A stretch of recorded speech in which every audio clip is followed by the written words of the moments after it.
So what if the student has submitted a Word file into the gradebook and you want to make comments in that Word file and give it back to the student? There is a way that you can do that. So what you do is, here's the Word file that the student has uploaded. I want to make comments, but I don't want to just make them over here in the text box. I want to make them directly in there. So what I'm going to do is I'm going to download it up here from the blue link. Click on it and it'll download. I'm going to open it. And I'm going to do what I normally do when I make comments in a Word file. So, go up to review, track changes. I'm going to make my comments. Let's say I want to comment about the first paragraph here. Good first paragraph. Maybe make another comment down here. I don't know, watch your spelling or something like that. Okay. So now we have the comments, and what I'm going to do is save it as a separate file. So maybe teacher comments, something like that.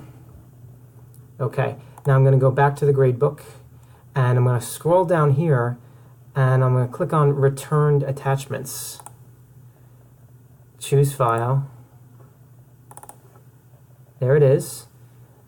And I just want to let the student know to look for it. So comments in the attachment. Okay, I'm going to give it the grade, and I'm going to submit. Okay, so on the student's end, where's that going to show up? I'll show you right now.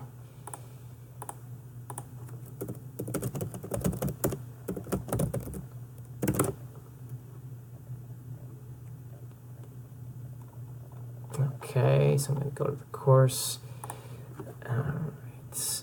Okay, so this is what the student sees. Going to go to the grades.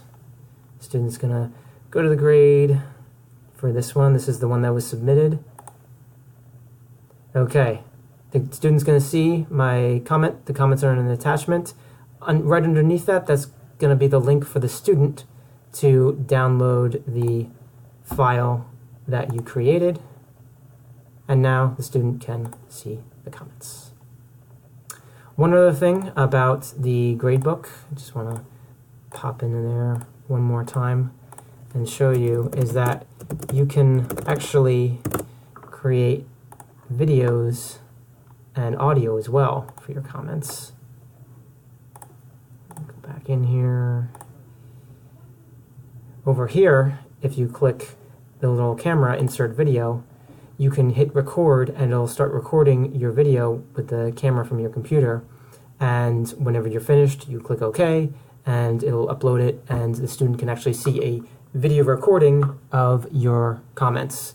Same thing for the audio. If you hit the little microphone over here, it'll record your audio of everything that you say, and the student will be able to hear it. So just a couple more things, a couple more ways to add comments.